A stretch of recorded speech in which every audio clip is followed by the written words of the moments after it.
Hello, listeners. Welcome to Multimedium. I am your host, Willie, and with me is my illustrious co-host, Mr. Tim Long. Yes, I am here. Tim, how are you, man? I'm doing good. How are you? Doing pretty good. Pretty good, yeah. I read a big book. I watched a movie. Yes. That I haven't seen in a long time. Same. I'm excited to talk about it. You've done extra credit this week, though. Yeah, we'll dig into that a little bit. Yeah, we are here to talk about Battle Royale, the original novel, and the film adaptation of the novel, which is probably more well-known than the novel itself. But we're going to dig into that. For those who are joining us for the first time, we are Multimedium. You might have found us through one of our other shows on the Midwest Podcast Network. If you're joining us for the first time, welcome. If you're a frequent flyer with us, then, well, welcome back. Feel free to contact us. We love feedback. We love ideas for new episodes. We love just hearing from you guys. It's awesome. We like interacting with you guys. You can find us on Twitter. We're at Multimedium Pod, I think. Is that what it is? What it is. Multimedium Pod. Yeah. It's always tricky because of the Twitter thing. You know, they limit your characters both in your posts and your everything else. Well, then you have to find a handle that hasn't already been taken by somebody else. True. Oh, in the decade or so this since is Twitter very true. has blown up. This is very true.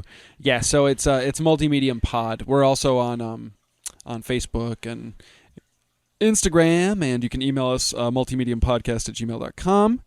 So yeah, we'd love to hear from you guys. We are always looking for fresh episode ideas and fresh ways to approach the idea of an adaptation. So yeah, send those ideas to us. We'd love it.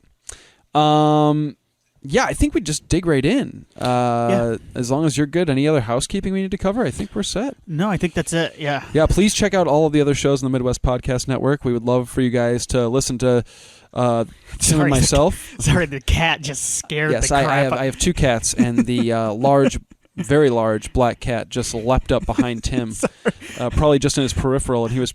Yeah, I need to explain any sort of squeal I may have made into the microphone there. Yeah, he likes to sometimes just come down and watch us. It's very strange. Doesn't he do this a lot? You say he'll stand there, right? I usually see him because every once in a while he'll come down to the stairwell and just kind of stare in. He stares at you. Yeah, usually, right? He'll just stare. I can't see him from where I'm angled in the. What the hell are you doing? Yeah, he's a character. This one. Anyway. Sorry. Let's but make sure please check out those shows because we work very hard on them and we love them. Horror Movie Yearbook is Tim and I's other show that we do, our more regular show. Please check out the Midwest Game Nerds. They're hilarious and fun and awesome. Midwest Film Nerds has not done anything in a little bit, I don't think, right? No, it's been a little hiatus lately. Been a little bit of hiatus, but yeah, we're Tim and I appear on that show as well from time to time. Tim more than me. Yeah, check those out, please. All right, Tim. Yeah. Let's dig in, man. So, Battle Royale started as a novel, Japanese novel written by Koushun Takami. Now, mind you, I'm going to mispronounce some names here. I apologize. I do my best. I was just to say this: if you think Willie's bad, you're lucky you don't have me doing it. The book was completed in 1996, but not published until 1999. I believe Takami had some trouble finding a publisher for this book, which I understand given the subject matter. I don't think it was an easy sell.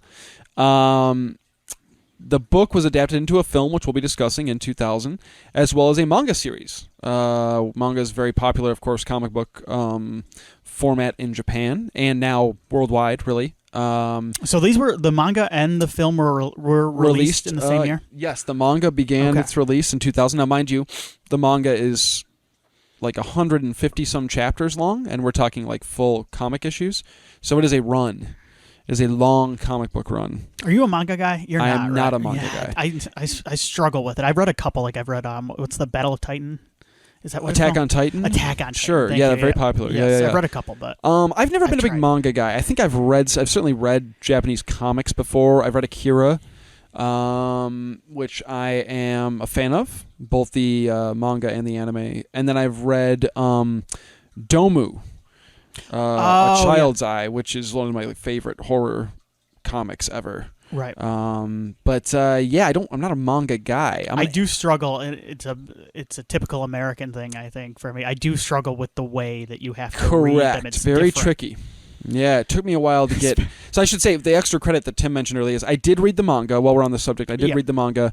I'm not going to dig too much into it because that's not what we're really discussing here. I'll say the manga is closer to the book than the film is. It adapts a lot more of what the book does. It digs more into the characters like the book does. It is a manga, and so it is beholden to certain tropes of manga that I think readers would be used to. There's a lot more sex and nudity in. I've seen some of the pictures, and it's very graphic. Very very graphic, and it's very gory, even more so than the movie. I mean, when somebody gets shot, there's pieces flying off and stuff. It's out of the three, it's my least favorite of the three versions of Battle Royale. Okay. That's not to say I didn't get enjoyment out of it. I did. It's too long for me, if I'm being honest. And I struggled because I'm not used to reading manga, so that's admittedly an issue for me. Also, it's translated and adapted by Keith Giffen, who is a comic book writer. Yeah. And an American comic book writer. And I believe that Viz Media is the American publisher for the adaptation. And he was told to just kind of do what he wanted with it. So, it's not really a great translation, as my understanding. They change it to being like a reality TV show and weird stuff that isn't. Anyway. Keith Giffen, the co-creator of Lobo. Correct. I knew he was a DC guy. He wrote the Battle Royale English translation manga. Right.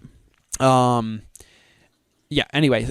It's worth a look if you really, really like Battle Royale or you really like Blood and Guts manga.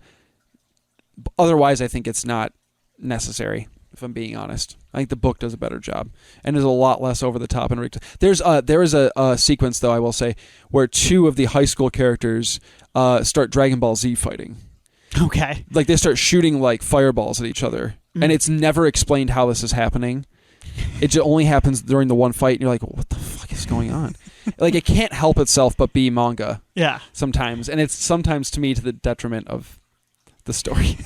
Anyway. So in the 90s, Takami came up with this idea for Battle Royale, as many of us come up with our ideas, through a dream. In an interview in 2009, he said, I was lying in my futon, half asleep, half awake, and I got the mental image of a teacher from a school drama I saw on TV long ago. He said, all right, class, listen up. Now today, I'm going to have you kill each other.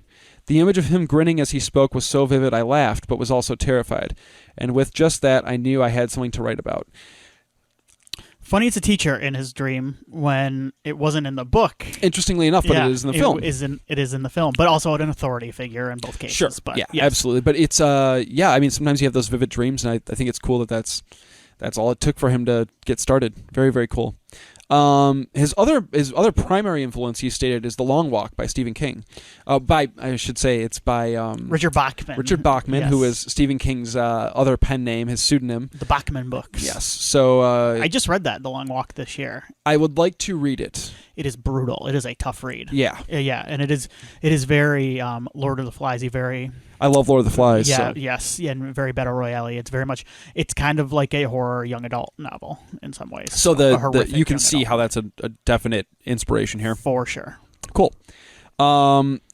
It's also inspired by some real life events. In the 60s in Japan, there were a number of uprisings against police brutality, interestingly enough. There was a real serious issue with mass instances of police brutality in Japan, and there were riots and I think for the first time in Japan's history, certainly post World War II, there was real civil unrest, and Japan often is seen as a country of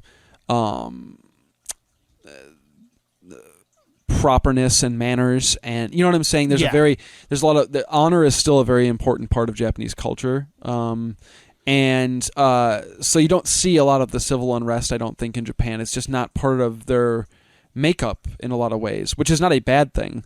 It's just I think that's something that is not terribly common in certain countries, and that certainly lends itself to this kind of youthful idea of rising up against tyranny in the Battle Royale novel, and to a lesser extent the film. Yeah.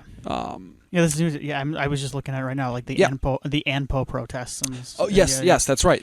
Yeah. That's new to me, so yeah, kind of interesting. It's worth reading up on, honestly. It's an interesting time. Japan has an interesting history, really fascinating history. I think all countries do, but Japan I've always been really fascinated by. Mm-hmm. The book was a bestseller, sold over 1 million copies in Japan in its original run. Very impressive stuff. Let's dig into the movie. Yeah. Okay. Released in 2000 and directed by Kinji Fukasaka. This will be his final film before he passed. 70 years old when he directed this, right? Insane to me. What a crazy... You can kind of see, though, I think, in the movie, and we'll talk about it later, I think you can kind of see maybe a softer... more seasoned touch in some areas from the book. The book seems like the work of a younger, angrier man. Yes. And the movie, in some ways, I think has a little bit with certain characters, especially. I would say especially the authority figure, who is different between the book and the movie. Yes. Yeah. Yes. Yep. That's kind of what I was alluding to. Yep. I think the authority figure in the movie is actually better and more interesting. Yes. Yeah. We'll get into that. But no, I would agree with you. I think there's a softer touch in certain ways with this film. But what was cool about Kinji Fukasaka is he was kind of a renegade filmmaker. He was a guy who went against the grain. He made a mostly known for hyper-violent Yakuza films. That and frequently collaborated with Takeshi Kitano, who plays Kitano, the teacher in the film.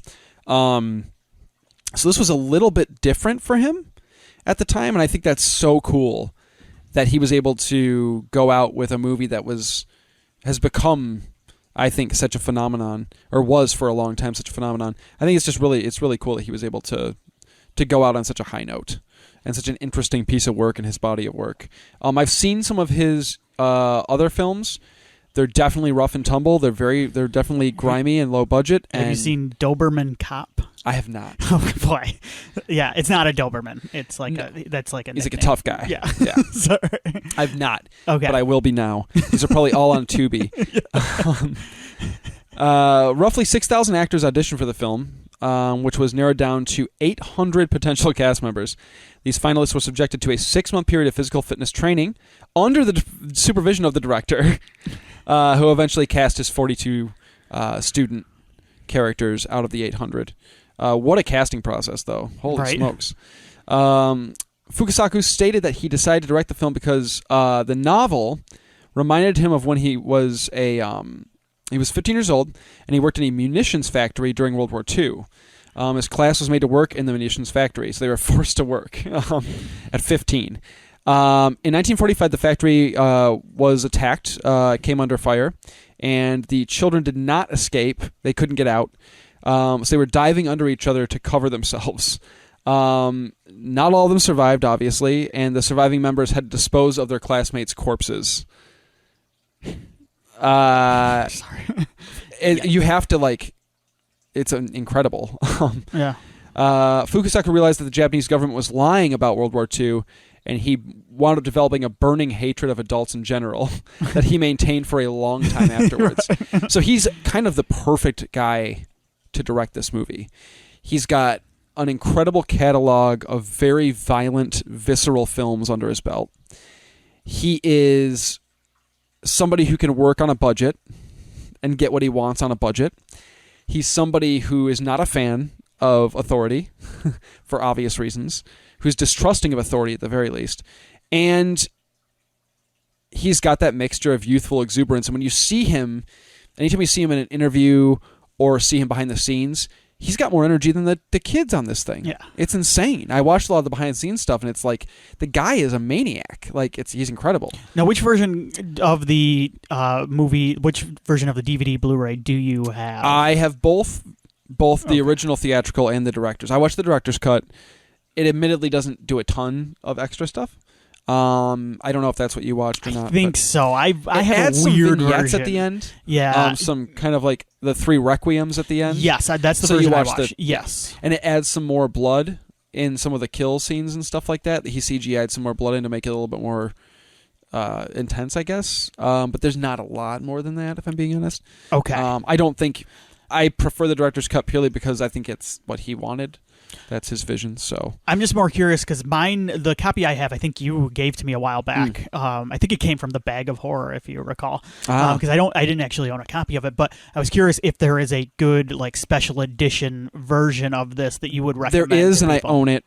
Okay. And if you would like to borrow it and watch the behind the scenes stuff, it's also got Battle Royale 2, which is remastered. Okay. It's the whole set. It's everything. So it's the set that. Yeah, and I can send you a link on Amazon. No, you're cool. I was just in case people out there wanted to watch it or maybe wanted to see some of the special features because the version I have doesn't have any special features. So It's most of the releases. So I import. Well, we'll talk about it. We'll get to it. Most of the versions before this one, this is an Anchor Bay release.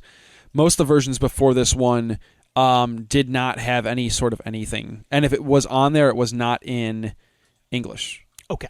I should say the version I have is called Battle Royale: The Complete Collection, and it's a 3-disc set with a bonus DVD that has 2 hours of special features on it. Okay. And they are all subtitled. Gotcha. And it's like $23 on Amazon, new. So there you go. So for Toei, the company who released the film, probably best known by me for the Godzilla films. So that's Toho. I apologize. Toei. God, what do they do that I love? I don't know. I'm mixing up Toei and Toho. Oh look. They refused to sell the film to any U.S. distributor. They were worried that the film would get involved in legal troubles in the U.S. Because of Columbine. Was the big thing. Yep. And so the rumors that went around, and I believe these rumors for a long time, that this film was banned in the U.S. was not true. It was not banned in the United States. It was just there was hesitation to even consider trying to get it distributed in the U.S.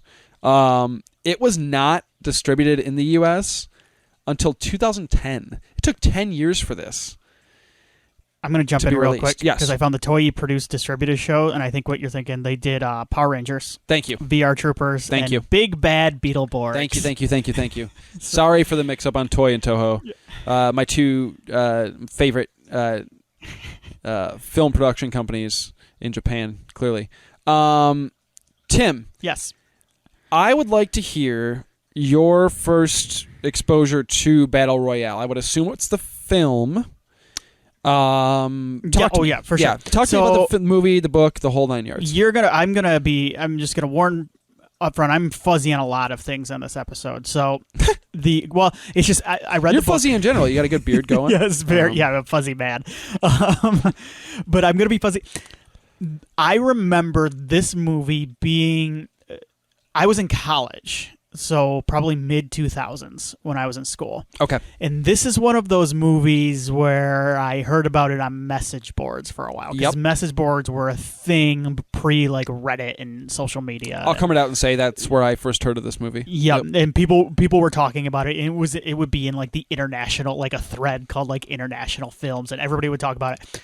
I believe it was one of those ones that got name dropped a ton on Ain't It Cold News, and a lot of that had to do with it because it was that at the time Ain't It Cold News is based out of Austin, Texas, and that's where a lot of the Draft House stuff and a lot of the cool film nerds online were based out of there, and it's also where I think Tarantino did a lot of interviews, promotion, stuff like that. And Tarantino's a big fan of the film. The Tarantino calls this one of his favorite movies ever. Am I correct? And he cast the actress that plays Chagusa in Kill Bill. Yes, because I think that was because he was such a fan.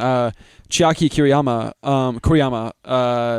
that's the actress that he cast. I think she plays Gogo Yubari, I think, in Kill Bill. She's like the mini boss before Uma Thurman has to take on Lucy Liu. Yes, in that cool scene. Yeah. So I remember this movie. It was almost legendary by the time I got to it because of, like you said, a lot of the distribution issues it had, and just because of the the explicit violence and just kind of the whole aura around it. Yeah. So this was one of those things, and I hope I don't get in trouble for it now, but I lived right next to the library at the college I went to, and I could steal internet from there, from where my apartment was. That's amazing. So, but I had to go up there to get to be able to download this, if I remember correctly. Like this was something I grabbed. This is fantastic. Yeah, so this is something I grabbed. Well, you couldn't get it Yeah.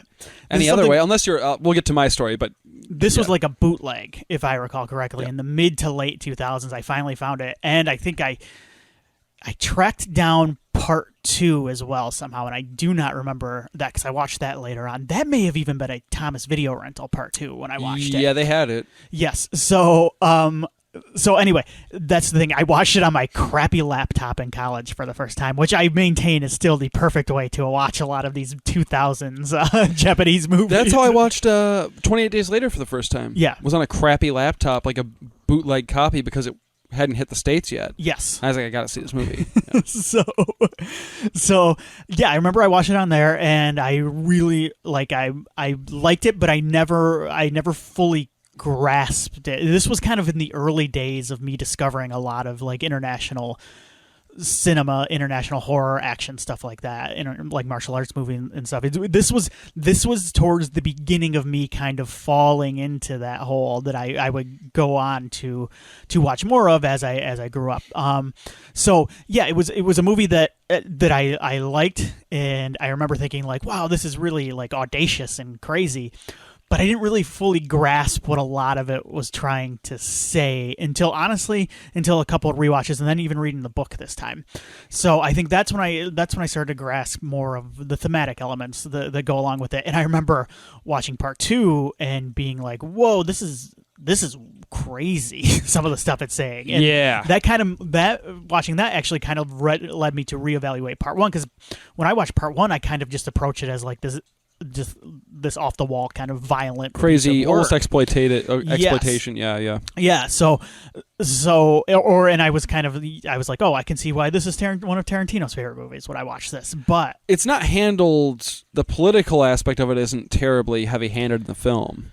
no, and it's also different for me because it's not something that I'm in every day or was in every day, not being in that culture, I think. So yes.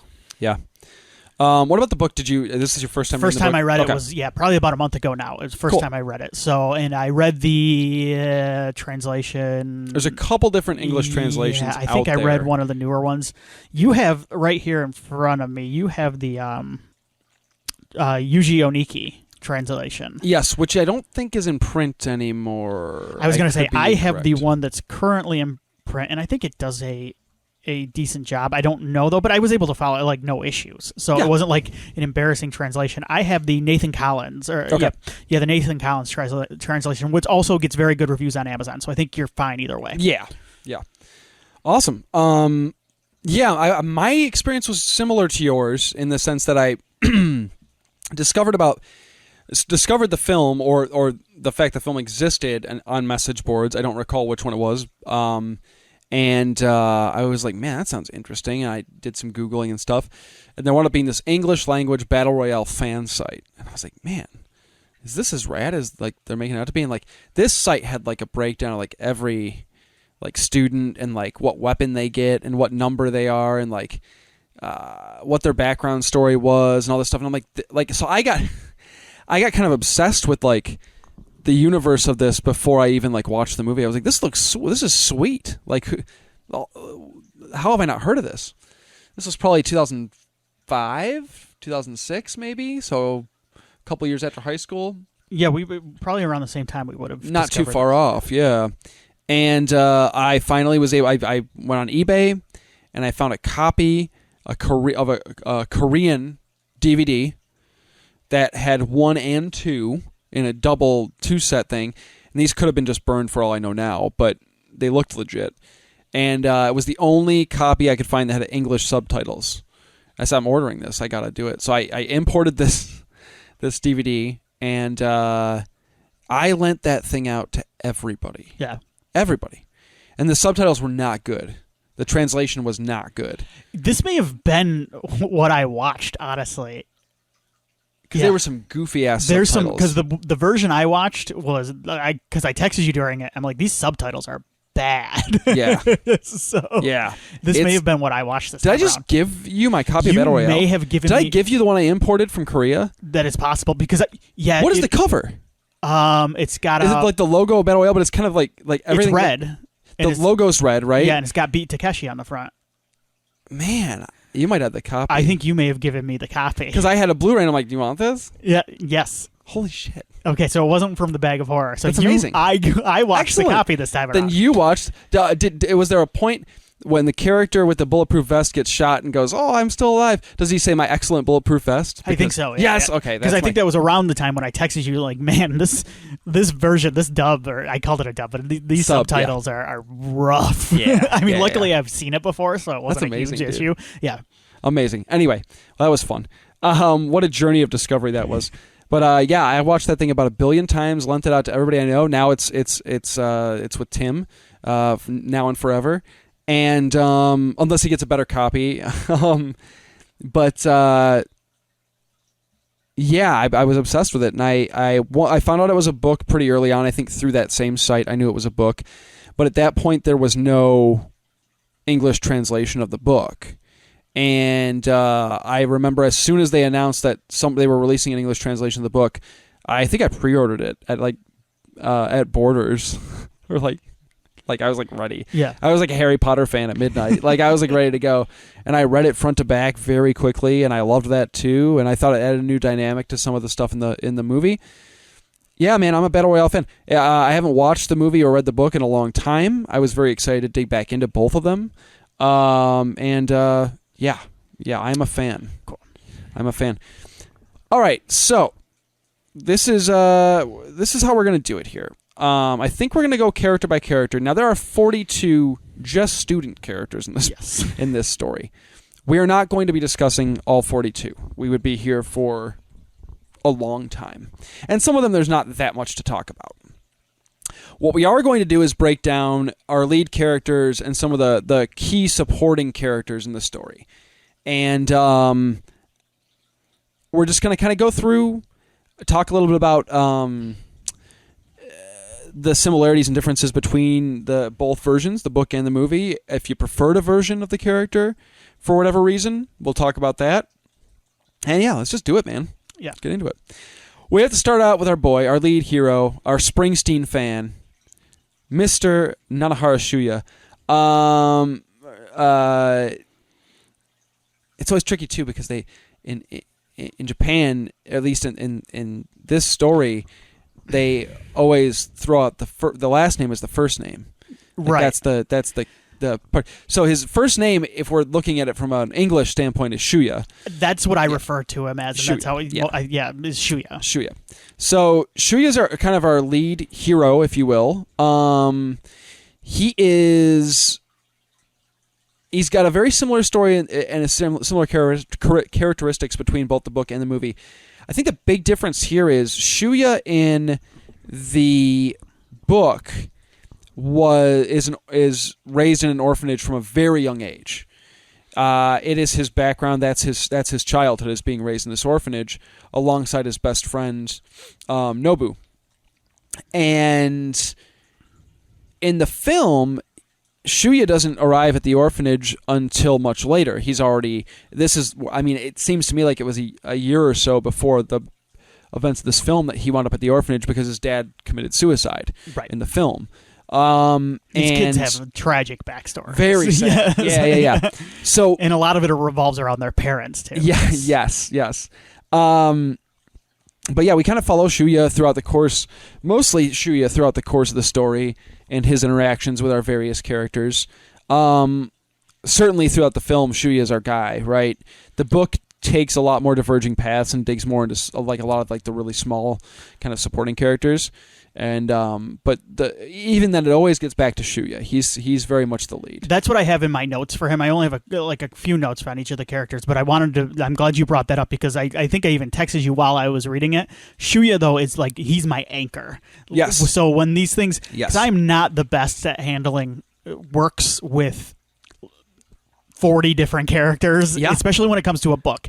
With a movie or a TV show, I can do it. Even I struggled then. But like when there are a ton of different characters, I got to keep track of them, and it's from a different culture. Well, and Japanese names are not always easy to remember or to it's just for me for it's, different names, different languages. It's different for me. Shuya is my anchor though. Like when it came back to those Shuya chapters, and those chapters focused on kind of the main 2 or 3 characters in the book, that's what I went, okay. But those are also kind of more of the plot development chapters as well. Right. So, because it is kind of a mix, the book, between plot development and kind of like action-y scenes too. So. Yeah, there's a nice mix for sure. And these little vignettes that pop up from time to time where it's like a 1-chapter thing. It's the first and last time you interact with a character, and they're done. And they're kind of these weirdly like horror vignettes. Like it's kind of fun. I don't know. I like that stuff peppered in, but it can definitely confuse you at times because you're like, wait, okay, now I'm with this. Who is this guy? Wait, how does he relate to this? Okay, now I got it. It takes a hot second. It can take a little bit to get your bearings with this with the book, especially. Yes. Yep. For sure. Shuya in the film is played by Tatsuya Fujiwara, who I think does a phenomenal job. I really like him in the movie. I think he's got a lot of charisma. The thing about Shuya is he has an incredibly rebellious nature, which you definitely get more of in the book, I think, than the movie. The movie, as great as Fujiwara's performance is, and I do think it's great. I think his face and his conviction, like he's good enough in those scenes where he really has to pull out that emotion. That raw emotion, that it doesn't matter that you're watching a foreign film or that he's speaking a different language. Like, you feel what he's feeling and you get it. You know what I'm saying? And that's a strong performance. What I will say, though, is I do... Shuya in the book has a much more rebellious nature about him and a much more of an anti-authority nature about him. Shuya in the film... never really, because we don't hear his inner thoughts, that's part of it, certainly, but I never really get that from him, like, that he's going to do anything, like, that he has any interest in fighting back against the government. He just wants to kind of get away, like, at the end of the movie. Like, I never get the vibe that he's angry about what's happening. He just wants to survive. Does that make sense? Like, he is angry, obviously, but there's not that, like, through line of him saying, like, when I get out of here, I'm going to get back at these people. I think that the movie in general is a little less angry than a lot of the book is. And yes. I think the movie in its own way is weirdly almost irreverent at some points. It's kind of, especially when it comes to the teacher character. I think a lot of times it's kind of, and some of the build up to the program itself. But there's humor throughout, and there's humor in the book as well. Sure. But yes, the movie is a little bit less in your face, kind of punk rocky. Yes. Like the book, that's what the novel more is. Yes. And I should say this one's kind of toss up for me in terms of which version of Shuya I kind of prefer. I like both of them. I can't, but because I saw the film first, I can't unsee Tatsuya Fujiwara as he is Shuya to me. So he kind of gets the edge, but I do like some of the anti-authority stuff that you get out of his character in the book. That being said, I mean, the reason for why the government is the base reason for why the government has instituted the Battle Royale Act is different in the book and the movie. Yeah, it's explained differently because in the book it's basically like this is like a totalitarian regime, and they literally just do the Battle Royale Act basically to like remind the people of the country that they're in control. It's to instill we're going to steal fear, your kids. Yeah, and we're going to force them to kill each other because we can and because we want to remind you, which is like horrifying. I mean, both versions are horrifying, but that's horrifying. The film version is literally just like the youth is rebelling against adults and they're tired and fed up with their shit. Like, so they're like trying to scare them into like chilling out. So it's a similar reason, but it's not. There's a lot more of a dystopic, like, almost like quasi-futuristic vibe about the government in the book. Right. It feels like something that's taking place a couple decades removed from now. Whereas I feel like the movie feels a little more contemporary for its time, in my opinion. So that I think informs a lot of the anti-establishment stuff you get from Shuya. There's just not as much of that in the movie because the plot isn't revolving around that as much. Anyway, Anything else about Shuya? The only thing I wanted to mention was the Springsteen fandom, because I found that interesting. And I'm a Springsteen. Born to Run. I'm a Springsteen. Born to Run. He starts the book with and ends it. And ends it with lyrics from Born to Run, which is so right? cool. Yeah, and it does fit those characters, because Born to Run is kind of this ode to like teenage love and like getting out there and be like American teenage love and running. And it is. It is. I love that. And freedom, and and it's similar to what our two main characters, kind of their story over the course of the film. And it is interesting kind of to watch the intersection between the two cultures, Japanese and America, because they do share Japan and America. We do share a lot in common, these two cultures. Yeah, it is in some ways a lot. The most similar I can think of in some ways is Japan to the United States, I think. I would agree. Well, I think that we share a lot of the same cultural touchstones. We like to borrow a lot of their stuff, and they like to borrow a lot of our stuff. I think there's a bit of a trade-off there. So, I love that Born to Run bookends the book. In the beginning, you almost like the Born to Run thing kind of gives you that like feeling of like these are just a bunch of kids having fun, and like there's an element of the Born to Run song that's like he says that teenage like just like let's go have a good time kind of thing. And then at the end, they're literally running from the police. So there's almost like it almost twists the song in a little bit, making it more of like a, I don't know. There's an element of like taking that song and taking those lyrics and making them like literal at the end of the book that I kind of like. It gives you a different vibe from the same song, which is kind of fun. Yeah. I just want to bring this personal story up about Born to Run, because it just popped in my head. I did such a good job singing at karaoke one time that someone bought me a shot. So that's awesome. just want to throw that out there. Well done. Thanks. Well done. Let's jump over to our other lead here, Noriko Nakagawa, who is kind of paired up with Shuya throughout the course of both the book and the film. Shuya's best friend Nobu, who is killed early on. And I must say, one of the scenes that I think is improved in the film version. Okay, which one is that? Shuya's best friend in the classroom before the game starts. In the book, he's shot by the soldiers, I believe, or by the government figurehead, Kenpatsu Mochi, right? Who we'll talk about in a little bit. In the film, his collar's detonated by Kitano. That sets the tone. That's the difference, right? So, and I'm not saying the book doesn't work, but like seeing the effects of those collars right out of the gate and seeing just the sheer violence.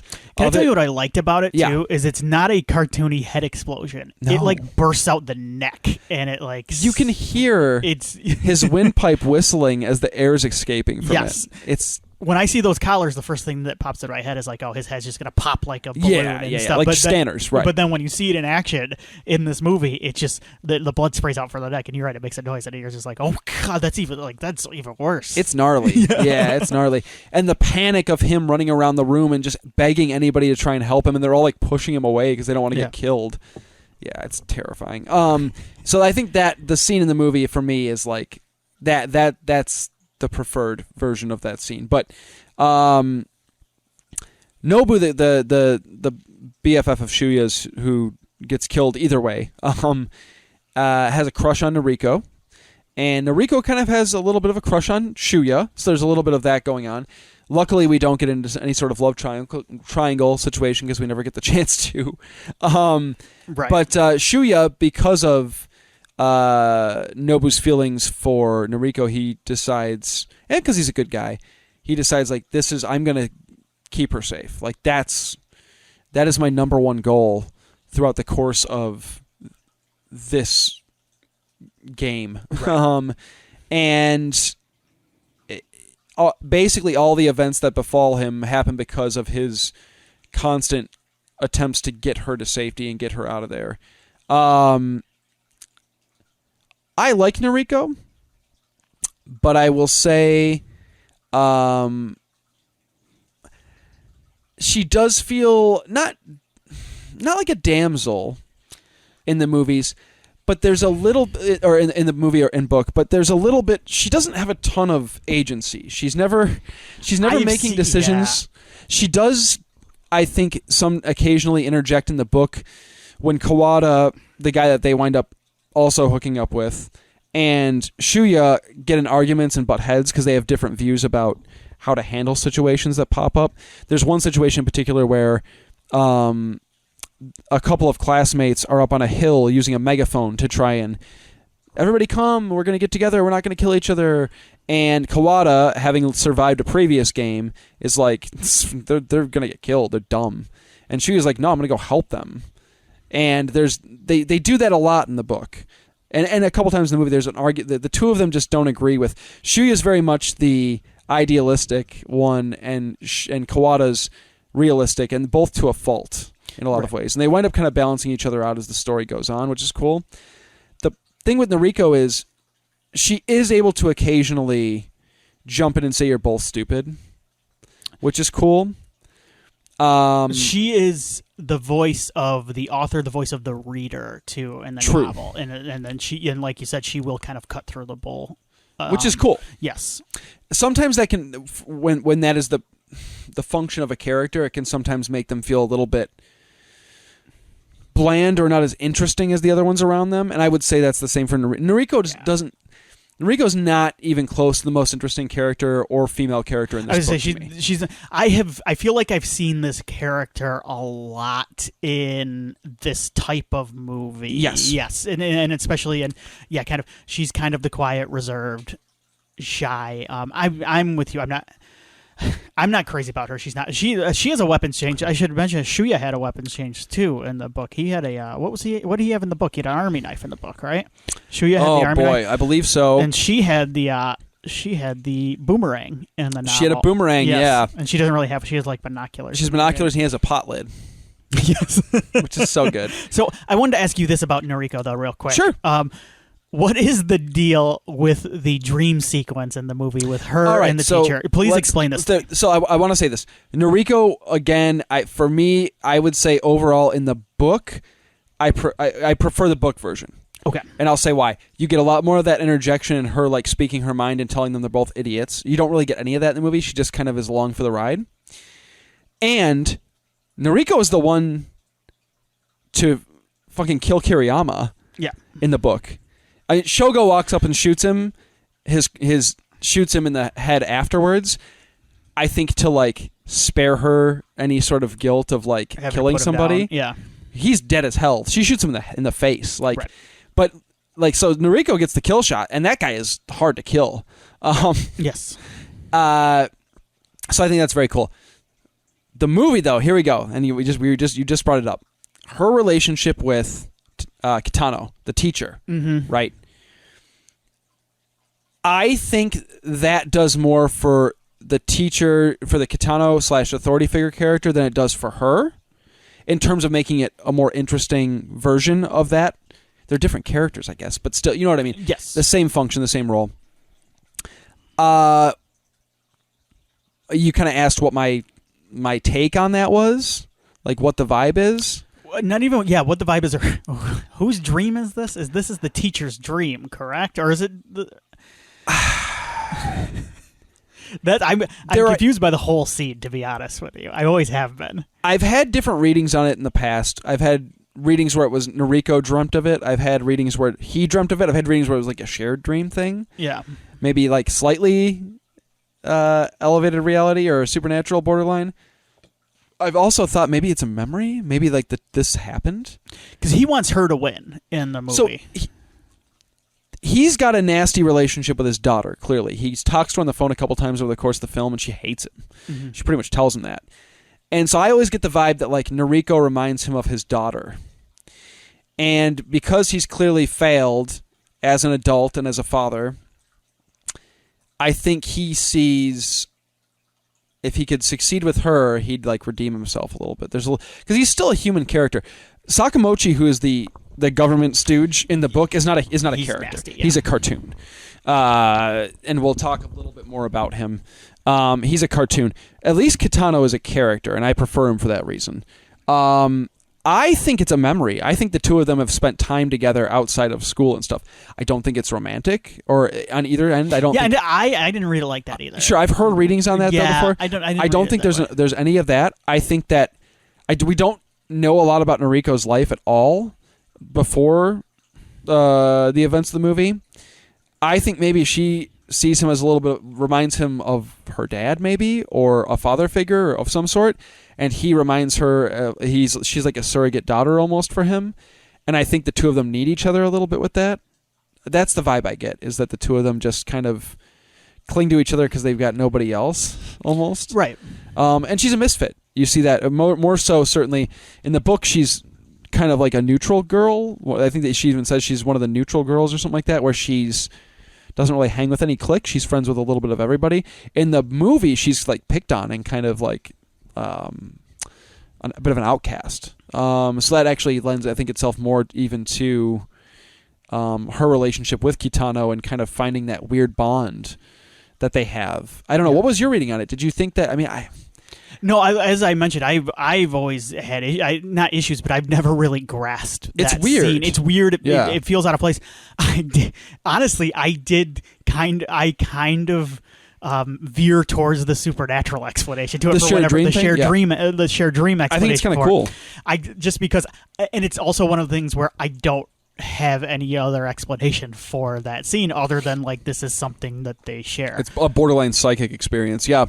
And I love the scene, too, where Kitano comes out into the rain and gives her an umbrella. Yeah. He, like, leaves the school and comes out into the middle of, like, the playing field and, like... These are the moments that feel, like we mentioned earlier, that were directed by a 70-year-old man. Yes. Yeah. They're kind of touching. Yes. Amidst all this insanity. And from a character who is not a good guy. Right. We just witnessed him blow a child's throat up and and throw a knife through another girl's head. Yes. Her head hits that desk so hard, by the way. Anything else on Noriko? No, I'm good. I'm good there. Yeah. Let's go to our next, the third in our trio of heroes. Trio, yeah. Shogokawada. I'm going to say this real quick. He's my favorite of the trio. Abso-fucking-lutely. Shogo rules. Yeah. Shogo is... So it had been a while since I'd seen the movie when I was reading the book. And I went... as I got to his parts, I'm like, oh, that's right. He's the dude that was in the program before. Yep. Yeah, we should mention... It still worked for me. Tarou Yamamoto plays Shogo in the film. And I think he rules. He's the other person where I can't unsee him.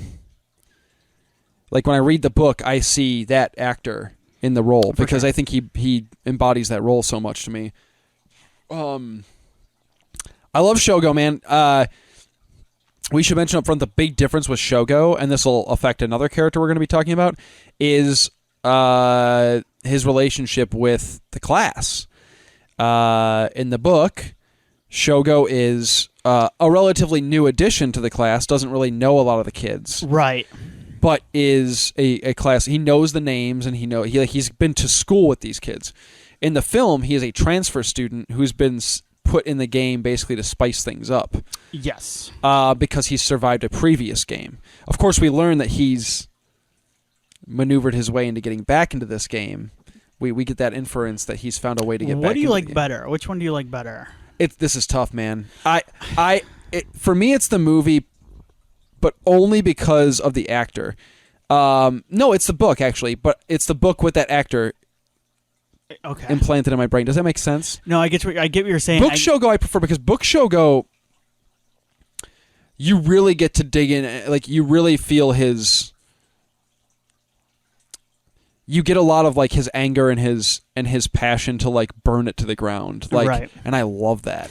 I think I do kind of... I like the wild card aspect of dropping him in the transfer student for whatever reason, and I think it may be me be more drawn to... I kind of like the movie, and I almost wish it scaled some of it back, honestly. Yeah. Like, just dropping you in with these characters and saying, like, all right, here you go. Now you're part of Battle Royale. Like, you've got to figure it out as you go. Like, the rest of these... You figure out who to trust. Yeah. The rest of these No, I kids. dig that. No, it's a tie for me. I'm just going to... This one, this is hopefully the first and only tie you'll get from me. It probably won't be, but I think both versions rule.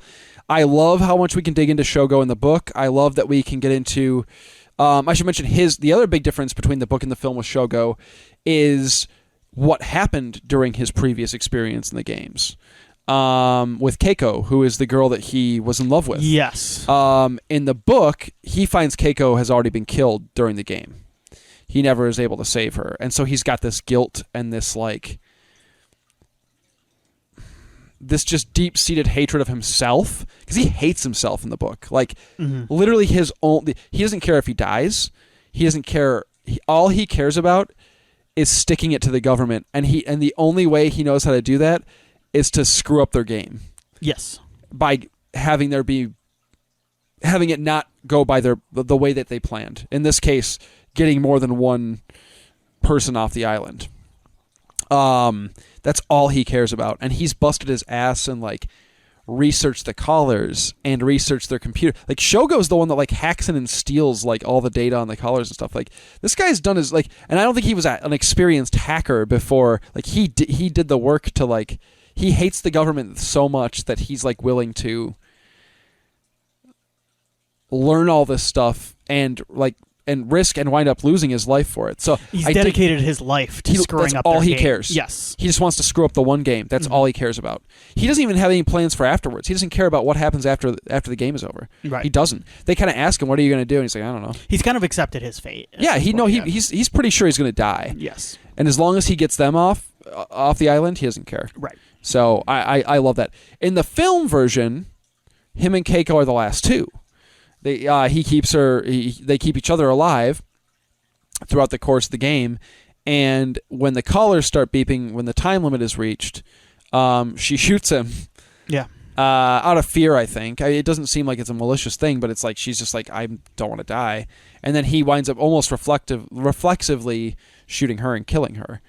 Yeah. So both tragic, and certainly the guilt remains the same, just for a little bit. It's a little bit different. I like the book version better, where he finds her already dead. I like both. I don't know. I like both. It's tough. I like both. Cinematically, I do like the image of them holding each other, and you hear the gun go off, and he holy shit. I think that works better in a cinematic fashion. So, Shogo rules. He chain smokes. He hates the government. Shogo in the movie, though. See, the movie might win, dude. So he chain smokes. He hates the government. He's like the John Carpenter of. What's that? He chain smokes and he hates the government. So he's the John Carpenter in Japanese teenager form. Shogo kills the shit out of Kiriyama in the movie, though. Right. That final shootout sequence. When Kiriyama wanders out of the burning, etched in my brain. It is and his eye, his pupils have melted, and they're running down his face, and he's blindly shooting the machine gun. When Shogo shoots the collar, and it explodes in that fountain of. I the first time I saw that, I literally remember pausing it immediately after and going, "Holy shit!" Because I was already pretty hyped up by what I was watching to begin with. Right. And I ran it back because I'm that was the craziest shit. Run it back. Run it back. In the book, and I can see why they didn't do it in the film, probably budgetary. You have this crazy extended car chase sequence where Kiriyama's chasing them and they're in this van, and Shuya's going out the window and shooting guns out the window at Kiriyama, and Kiriyama's shooting back. And there is I do love the ending of that battle and the smarts of Shogo in that battle in the book, because maybe that's one thing, is I buy Shogo's smarts in the book more than I do in the movie. I love him in the movie, but he's so rough and tumble, and you never get enough of the smarts for me in the right. He's handy, and he makes some dinner and food and stuff like that. So he's not a numbskull, but you're never able to dig into that because you don't have the time for it. So it is a very whittled down version of the character. But the performance is so down good. Down to kind of the bare essentials. Yeah. But that car chase sequence, I love the bit because if you remember right, earlier on in the book, Shuya is separated from Noriko and Shogo, and the same with the film. When Kiriyama shows up, he leads Kiriyama away. Mm-hmm. And winds up at the lighthouse in that whole sequence. And Shogo drives the van with Kiriyama behind them back to the spot where they all split up, because he knows that Shuya left a loaded gun, the loaded shotgun there. So he drives back knowing that the gun's there so he can finish off Kiriyama. It's so sweet. What a badass. Love Shogo. Anything else about Shogo? He rules. Nope, that's it. I'm good there. He's the coolest. All right, we're going to knock out a couple of big ones. I want to knock out... These are kind of the secondary. These are some secondary student characters. But also have bigger roles. Major supporting, I would say. Major supporting characters. These guys would be up for the best supporting role. How about that? If the Oscars were cool. Exactly. Kazuo Kiriyama. He's like the Terminator. Kazuo Kiriyama. In the movie, at least. In the book, there's a little more to him. But okay. I know I said I wouldn't do it. This is a tie for me with these two. Again. I just can't help it. The movie version of Kiriyama is ingrained in my... He's terrifying. I think it's the look of him, too. I think it's the hair, and he's wearing that black suit. This is, I think, one of the advantages I think the movie has for me, Battle Royale, is the visual. Of too, course. Because you get to see him, and I guess you get that in the manga too. But the manga is so, from what I've seen, it's so over the top in some ways, and so overly sexual for me that for me this look is like ingrained in my head. Yeah. As like this is what Japanese movies look like in the 2000s. Yeah, for sure. And he's a scary son of like. The difference, obviously, the big difference is we don't get any real origin of Kiriyama in this because he is a transfer student. All we get is the bit where Shogo says this, like he signed up for the fun of it. Right. Like he wasn't plucked. Like however he made it happen, he was like, I want to go do that, which is terrifying. Right. What are the differences in his backstory in the book and the Sure. film? So in the book, so in we get no backstory in the movie, right? We just know that he signed up for fun and he's a scary motherfucker, right? And like he takes. There's an element of him taking certain amounts of glee in what he's doing in the movie. He never speaks. He's mute in the movie. Yeah, doesn't say a single word, but he does certain things like. They remind me very Michael Myers-y. We talked about this on Horror Movie Yearbook. We recently talked about Halloween Kills and how one of your favorite elements, and mine too, of Michael Myers is the playful element where he silently finds ways to show you that there's gears working. He's enjoying what he's doing. Yes, Kiriyama does stuff like that too. Like he shoots the girls with a megaphone that we talked about earlier, and he could just leave it at that. But no, he picks up the megaphone and tests to make sure it's working, and then sticks it by her mouth as she's groaning in her dying breaths, and then shoots her more so people can hear it. Yeah. Or the bit where, in the beginning, when he's being picked on by kind of the tough gang on the beach, which is his gang in the book. Yes. He's a gang leader in the book. In the book, right. Yeah. And they're kind of messing with him and like shoving him and stuff, and he's just smirking the whole time. Because like he's taking glee in what he's doing. In the book, he literally has there's no emotion, and it's explained. He was in a car accident as a child, as a baby. Yeah, was it okay? So he wasn't in the womb. Why did I have it? No, it was in the womb. It was in the womb. Yeah. Okay. In the womb, his mother was in a car accident, and part of his brain was damaged from the accident. So that's why he lacks empathy. He's got the piece of our brain that registers emotion and empathy, and it doesn't work. You're right. And so he's smarter in the book too, right? He's hyper intelligent, but that's because he has no. So well, I guess he's not dumb in the movie, I should say. No, but it's just not a characteristic. He's a slasher villain in the movie, right?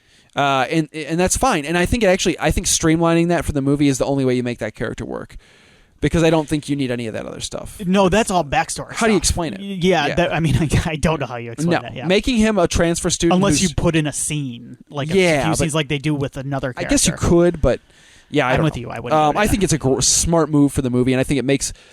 I think that like there's no reason to say he doesn't have this backstory in the movie. We just don't see it. Right. Anyway, but in the book, he has that brain damage, and he just has no empathy, and because he has no emotional connection to anything, he's good at everything. Because you got to think about the things that hold us back at getting good at stuff are our own frustrations and self-doubt. He has none of that. So if he wants to learn the guitar, he can do it very quickly, and then he literally just stops because he doesn't care anymore. Yeah. He's the only thing that still works in his brain is just a pure primordial curiosity about how things work. That's it. Like, there's a couple moments in the book where like he's like fascinated by how somebody dies. Like he's like, oh wow, I didn't expect the gore to look like, or his intestines to look like that. Like it's scary stuff. Yes. But at least you get an understanding. Like there is an extra layer of that because you do find out kind of why he works the way he works, I guess. In either instance, he's the Terminator. He's very hard to kill. Yeah. And he, I will say, well, there's one moment in the manga, and I don't know if it's incorrectly translated by Keith Giffen or if it's part of the original text. So I'll preface this by saying that I kind of love in the manga that he is not in the book. It's the same. He's basically the same character, more or less, in the manga as he is in the book. He was in a car accident, this time as a small child instead of in utero. And his family's very wealthy, and so they have all these resources to allow him to learn these things and do these things. And he suffers 3 different fates in the 3 different mediums. So we mentioned before, Shogo kills him in the film by shooting his collar with a shotgun. Noriko is the one who kills him in the book. In the manga, Shuya kills him. So depending on which one you're reading. Yeah. So Shuya shoots him like right here, and it like you can see the bullet hole, and it like comes out this way. And when Shuya hits him in the brain, it clicks back on. Yeah. In the manga, and he feels everything, and he literally looks up at Shuya and says, "Shuya, I feel," and then dies. And it's like. It's pretty over the top, but it's kind of awesome. Yeah. Like he immediately has regret and feels horrible about all the things that he's done. Yeah. It's so sad and so brutal. Anyway, I kind of love that. Like a deathbed moment, like when your whole life flashed forward. He's like, it's all the bad things he's done, and he finally feels them. Yeah. All at once. That's cool. Yeah. It's kind of sweet. Yeah. Anyway, that's one moment in the manga that I think really rules. You got a preference, man, on Kiriyama? Do you like the film version better? Do you? No, I'm so boring. I've gone pretty much a movie other than. No, I've gone pretty much chalk movie here, and it's not that I don't like the book. I think it's just because that portrayal is so burned in my brain, and that look and that visual of him, and just his character design as well is just kind of so burned in my brain. I can't separate it. I know it. That shot is so iconic. Where he, in my opinion. And you know me, I tend to go. I'm more of a no backstory guy. I like filling that in myself too, and it's part of the reason why. I mean, and it's the old, like you said, Michael Myers, Rob Zombie versus John Carpenter thing. Yeah, kind of a show don't tell type. Yeah, show don't tell. So I'm totally fine with him just running around like the Terminator, like a maniac, just super. He's cool. not good at shooting people in the movie though. He just sprays that thing around. Yeah. But no, that shot where he whips, like where he's wandering through the flames and he's kind of in a daze and stuff, and that music, that that like chanting Gregorian chant music, and then like when Shogo cocks the shotgun, that shot where he whips around and you see the eyes with the blood for the first time, that shot is like ingrained in my it's so sweet. Awesome. He, by the way, is one of the 2 characters that gets in a Dragon Ball Z Fireball fight in the. That makes sense. Yeah, totally. I'm going to talk about 2 characters back to back. I was going to say, do you want to do these? Because I was looking ahead a little bit. Let's do these at the same time. You think? Yeah. I have this on a wonky order, and I want to change it up. So I want to get can we do the teacher and the authority figure first? Okay. Can we do that first? Yeah, I wanted to talk about, if you're cool with it, maybe we talk about Chagusa. Is it Chagusa and Hiroki? Yeah, Sugimura. I want to do them as a pair as well. Yeah, I think that's the best way. Let's do Chagusa and Sugimura first. So we've got Takako Chagusa and Hiroki Sugimura. They are. Chagusa is not. They're not a couple, right? No, he's kind of. I don't want to say he's obsessed with her. Well, so they've been friends since they were young. He's young. what the kids call a simp, maybe. Kind of, yeah. They've been friends since they were young, and she's very much in love with him, or became in love with him at some point over the course of their friendship. He's in love with somebody else. Okay. And his goal the entire game, and luckily he has his weapon is like a GPS basically that reads the colors. His goal during the game is to find her and tell her how he feels and that he loves her because they're best friends and stuff. And then to find Kyoko, who is the girl that he really is in love with romantically. Okay. I will come right out and say right out of the gate, I think both versions of Takako Chagusa work. I don't have any sort of preference either way. She is not in either the book or the film for a long amount of time. I think it's very impactful, the stuff that she does. I think the actress rules in the movie. I think there's a reason why Tarantino brought her over for Kill Bill, because like her facial expressions tell everything you need to, like, Right. she's so good. And when she's confronted by Kazushi Nida, who is the male student who basically wants to rape her, and is even more aggressive in the book than in the film. Yeah. He's very straight up, like, saying, like, I'm going to rape you in the book. Whereas in the film, he never quite gets that far in the film. He's certainly creepy and lecherous and dangerous, but he never quite gets to that level. But in either instance, she's a badass, and she fights him almost to the death. I mean, she kills him in both instances, and he dies hard in those. In the movie, that when she comes down on him right in his private area, with a knife. Yep, it's rough. And then, if I remember right in the book, she gouges out his eyeballs with her thumbs, and as he's blind, she then stomps repeatedly on his testicles until she feels him pop. And then he's still alive. Well deserved in both cases. Yeah. Oh, yes. He's a piece of shit. And then she takes a knife, or no, it's an ice pick, which is her weapon. Yes. She takes an ice pick and shoves it up through his soft palate in his mouth into his brain. He gets it, for as bad as he gets it in the movie, which is bad, he gets it really worse in the book. Right. It's like overkill. Anyway, it's kind of a badass moment. But anyway, Sugimura Hiroki, who is searching for her, is a character that I 100% prefer the book version of. No question. Okay. In the movie, he's the one in the movie where he feels completely watered down to me. There's nothing, because we get none of his backstory, and he just comes off as like, there's nothing more to him than, I just want to find this. That's what I was talking about. I really want to find her. Yeah, he's kind of, he's kind of a weakling. Yeah, he's kind of a weakling. He's got he's sap. He's the Rivers Cuomo of this movie. Oh, goodness. He is. So yeah, okay. In the book, there is more to him in the book. He's a martial arts expert. Like, right. That's his passion. And like, there's a couple moments where he like kind of fucks up Kiriyama, if I remember right, where he like fights him off like hand to hand.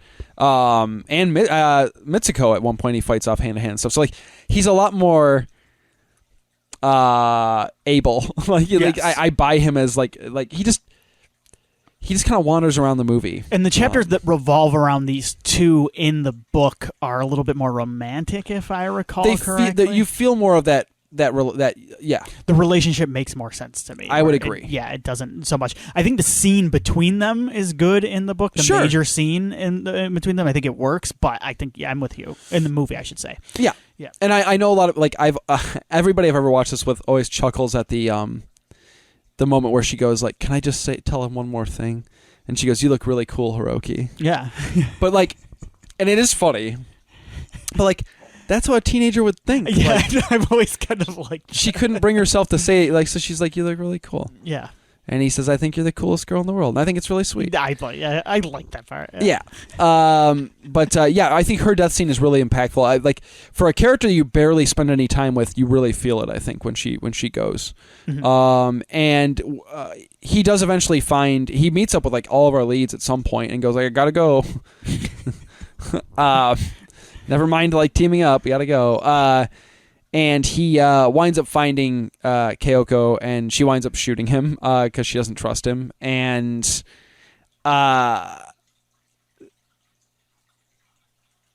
that's why, by the way, I prefer the thing between Keiko and Kawada in the previous game. Why I prefer the book version where he already finds her dead. Mm-hmm. Because I just feel like there's too much repeating itself with Sugimura finding the girl he's looking for and her shooting him. Right. It's just it happens twice, and you're kind of like, okay, like I get it. Yep. But it's sad in both instances because like even when he's dying, he's like, "Get out of here!" Like I want you to survive. And in the book, obviously, there's this whole subplot about we're gonna burn two fires if we lose each other, and Hiroki was told about this plan to meet up. So he tells, as he's dying, he tells Kyoko like, "Hey, get out of here and burn two fires, and listen for the whistle and follow it, and you'll be safe." Like, so he he spends his last bit of energy like making sure she gets out, which is really sweet. And there's a sweetness to it, and there's a tenderness and an innocence and a very puppy love aspect to it. I feel like, I don't know, and it's kind of sweet. It's very John Hughesy, in a violent way, but I do love in the book when she's kind of kneeling over his body and like, what have I done, kind of thing, and she says something like, God, I think she says something like, Hiroki, I just want to stay with you, and something like that. And then like the last thing she hears is Mitsuko behind her saying, then die. And then she shoots her in the head. It's so mean. It's so mean. Anyway, I don't know. Any thoughts about this? I mean, he is a sap. Yeah, I think we kind of covered both of them. Or I at least did, yeah. What were you wanted to talk about the teacher? You want to talk about the authority figures next? Let's. I want to make sure we spend time on him. So let's take care of that first. In the book, we have Kenpatsu Mochi, who is a government stooge. Yes. Who has been brought in to facilitate the games, because the teacher Hayashida, in both versions, protests what they're doing to his class and is killed for his troubles. Right. Kitano is the authority figure in the film, and he is somebody who taught them back in the 7th grade. So they have a history with him, and he left the school after he was attacked, kind of, by one of the students and wounded, and is now coming back and kind of pissed off about it. Tim, what do you think about? We touched on it a bit. Yeah. Kenpatsu Sakamochi. What are your thoughts on him first, this book version of the authority figure? So he is more of he's kind of a mustache twirler. He's just kind of mean and nasty. Really? He feels like a Rob Zombie movie. Yeah, he's just kind of nasty in the book. Like you said, you called him a stooge. That's a good way to describe him. Mm-hmm. This is one of the characters I'm a little bit fuzzy on, but I remember him. That's what I recall mostly, is he's just a nasty piece of work. And he's beyond, like, he's not just doing his job, which it always feels like Kitano's just kind of doing a job. Yeah, he's not interesting to me. Kitano's interesting to me. Yes. And some of it's the performance by Takeshi Kitano. Who, by the way, you've seen him in something else? Oh, for sure. Well, I've seen him he's Zatiochi, of course, the blind swordsman. Oh, yeah. But he is on Most Extreme Elimination Challenge. I've seen he's been in quite a few things. Which of course the original game show that became Most Extreme Elimination was called Takeshi's Castle, and he was the host. Yes. So kind of fun. Anyway, Sakamochi is insane, and he goes beyond, like, he becomes everything the author hates about authority and grown-ups and people in power. He lumps it all into one character and gives it a face, and that's Sakamochi. He's not even a character. Yeah. Moments after we meet him, he is like slobbering, and I think it's described as him like drooling a little bit, and describing how he's bragging about how he violently raped the headmistress of the orphanage because he thought it would be fun. Yeah.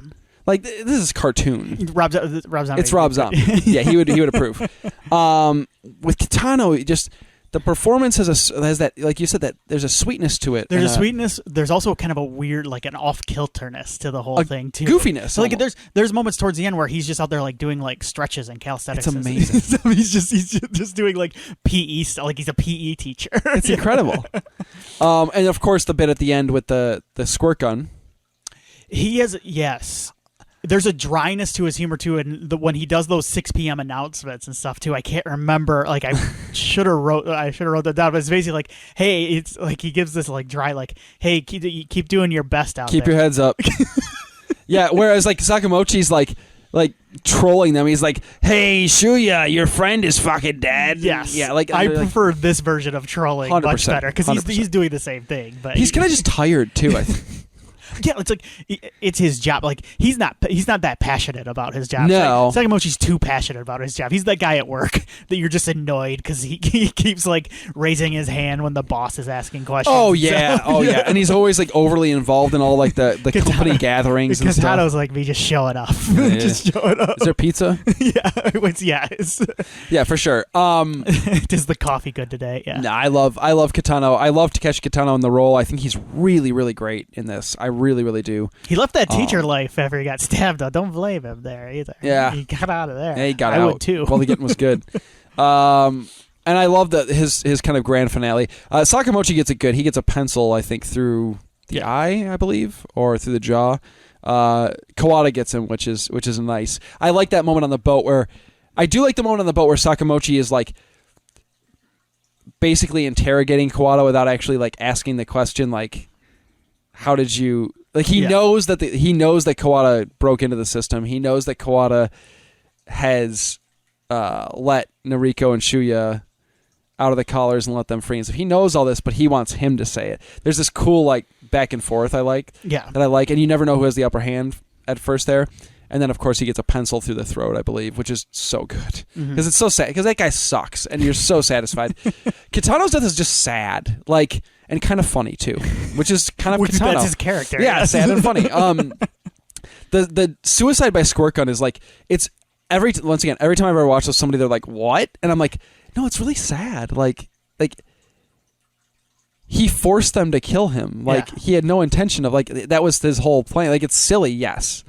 But like it's also kind of sad. Like, and the final cookie thing is pretty funny too. And he gets up after you think he's dead and goes and sits on the couch and eats one more cookie. Oh, and that's right. dies. Yeah. It's so good. Anyway, love Kitano. Not so much Sakamochi. Anything else about these guys? Nope. Covered that in there. Excellent. There's a couple more teen characters that I want to get into. Yeah, there's one we should definitely talk about a little bit. Mitsuko. That's the one. Yeah. Because I know it seems to be amped up in the manga but I've seen she's my favorite. She's my favorite female character. Well, Mitsuko rules in the sense that she like doesn't give a fuck. That's why she's my favorite.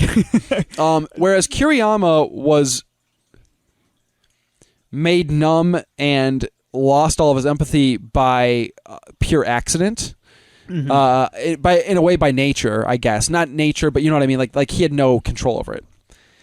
She was numbed and made into a monster by nurture. She's the nurture, yes. Correct. Now, different backstories in both awful in the novel and the movie. Yes. Yeah. In the novel, she's like sold to be gang raped, correct? Yes. Her mother sells her to a group of guys in like a warehouse. Yes, and then starts recruiting other teenage girls to prostitute for her. She's basically a madam.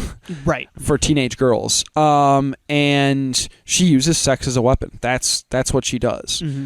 And in the film, she's also kind of sold by her mother to like a pedophile. Yeah. But she kills him by pushing him down the stairs at a young age. Is that her? Is that her uncle?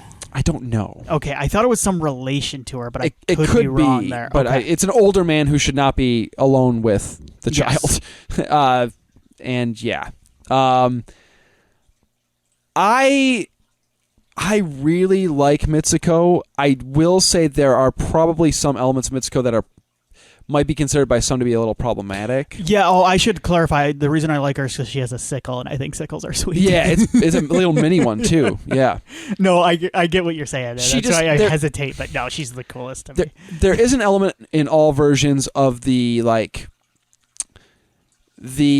abused or psychologically or physically abused, particularly female child who becomes a crazy person because of it, whether it's like overly sexual because of it or violent because of it or whatever. She's kind of all of these things.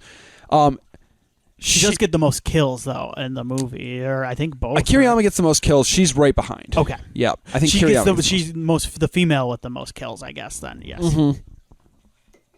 She does a lot of work. I will say right away, her in the manga is what made me go, I don't really like this. It's too much. You can. I mean, just the illustrations. That's too much. What I'm talking about with that. Yeah. It's too much. There's a point. I'm not even going to talk about it. It's actually pretty disgusting. And I understand manga's its own thing, but I actually reached the point where I was like, this is gross. Yeah. Like, there's nothing. I skipped a few chapters because I didn't want to read it. It was just disgusting to me. So, I don't know. I don't think wasn't for me. Anyway, the book version of Mitsuko, like all versions, you certainly get more backstory, and you certainly get more of her internal monologue. In the movie, she's a lot more like Kiriyama, where she's just kind of a monster. They do give her, though, the sequence. I mean, they do give her own separate, which is great, and sequence. I love that. And so you do get an understanding of why maybe she was set down the path she set down. Mm-hmm. And you're right, though. It is cool that they didn't. It almost works that they didn't give him a backstory because of that whole nature versus nurture thing. Yeah. Yes. And I do love there are moments that the actress is able to provide you with moments of like she is still Kiriyama's not human at this point. He's not. He's not human. He's a machine.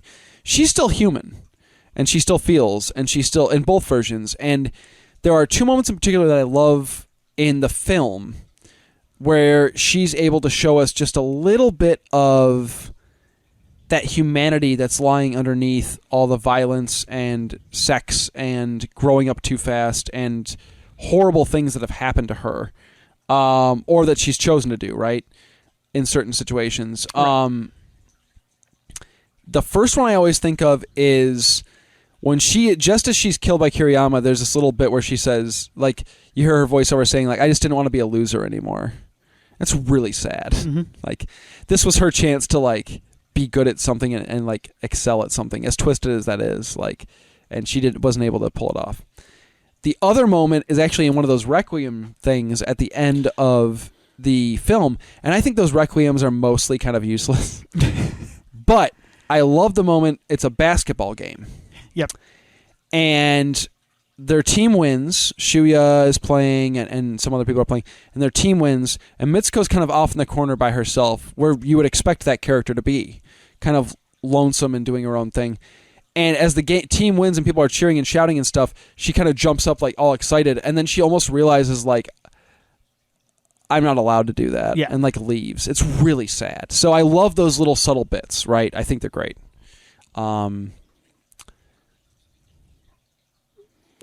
With the book version, we get a sequence or a chapter or two where she spends some time with two male characters, students, who she comes along with towards the end of the book. And one of them is this really sweet kind of nerdy kid who he's just a little nerdy guy. Mm-hmm. And he's really sweet to her. And she almost, I think she thinks at one point, like, he's being nice to me, but he doesn't want to sleep with me. Like, I don't understand. Like, which is really sad too. And like at the end, she winds up after he's badly wounded by protecting her, she winds up kind of killing him out of mercy instead of killing him out of a need to win or vengeance or anything like that. And she feels you get the genuine emotion from her of like, this is the first time she's probably had any sort of like human connection ever. Right. So I think that moment's really good. Unfortunately, in the movie, they aren't able to dig into that too much. I think we get the most we get of them is like, I think she's like getting up and getting dressed after walking away from their naked corpses. So I guess it's assumed that I was going to say there is a brief, very brief. I recall it from the movie. There's a very brief, and there's a lot of that, and that's fine. Yeah. But I really like that segment in the book. She has a sickle, Tim. That's what. Yeah. You love sickles. That's why she's my favorite. Does she get your favorite kill in the movie? Is she your favorite? Like, is it the slice with the sickle? That is good, and it's probably one of the more memorable. But honestly, I think we touched on my favorite. I don't even know if it's a kill, but it's the kid at the beginning who's next. Oh, Jesus. Yeah. I don't know. I hesitate to call it my favorite, but yeah, I know what you mean. Yeah. Last character I want to talk about, Shinji Mora. You take this one because I, for the life of me, do not remember this character. He's the escape plan guy, right? Shinji, yeah. I don't remember specifics about this guy. I remember him from the movies, but in the movie, he just kind of shows up at one point, and he's the dude that's going to help. Yeah, Shinji's cool looking in the movie, and like he's kind of hip looking. He's got spiked hair, and he's got this plan that they kind of go through. He's once again it's like a very Cliff's Notes version of the book, and probably for good reason in this case, because I think a lot of Shinji's stuff in the book it gets kind of boring. I like Shinji. In the book, he's like the ladies' man, like star basketball player. All the girls like him. He's good at being a hacker. Yeah, he's the uncle, or his uncle was a spy. Yes, and he's got this plan to like hoist a homemade bomb using a balloon above the school, and he's going to drop it on the school and blow up the system so they can remove the colors and stuff. And the plan is really cool, and I like all that stuff. He's working with his buddy, his friend, but like it doesn't like. They just keep going on and on about it, and I just don't like. I don't care about the schematics of how they're going to float the balloon and the bomb up. Like, can we get to that part? Like, there's a lot of filler with Shinji, I feel like, and then like about halfway through the book, Shinji gets killed much earlier in the book than in the film. The film, he's like it's like right before the final shootout. In the book, it's like halfway through, and it's like a gut punch because he feels like he's going to be one of your like lead guys, and then he's just killed, and you're like. And by Kiriyama, and you're like, now I remember that. What? Yeah. Because when I was reading the book, I was surprised because I remember the movie version of him who sticks around until the end, and like in the book, I remember I was almost thinking like, wait a minute, who is this? The same guy? Who is this? That's guy? not the guy. Who is this guy? And he's a big part of that first half of the book. But he is that gut punch character that I think you need to like up the stakes after the first half, where you're like, oh, like they're gonna kill anybody. He's the Samuel Jackson in Deep Blue Sea. Yeah, kind of. I like Shinji. Like I said, the bomb building stuff gets kind of boring for me in the book, if I'm being honest. They just get too ingrained in it, and it's kind of like, all right, let's get to the. But I like Shinji quite a bit. I think the book version works better for me personally because you just get more of his backstory with his uncle being having been a kind of a freedom fighter throughout various countries and stuff, and like teaching him all these things, and I think you get more emotionally attached to Shinji in the book, and I love the fact that he's killed halfway through. Yeah, because it's like I said, it's that gut punch. In the movie, we check in with him a handful of times, and he's cool. Like he looks awesome, and you're betting on him to make it happen, and so it's still a gut punch when he gets killed, but it doesn't. Because of where it happens in the book, I think it just kind of hits you harder, right? In my opinion. So, yeah. Cool.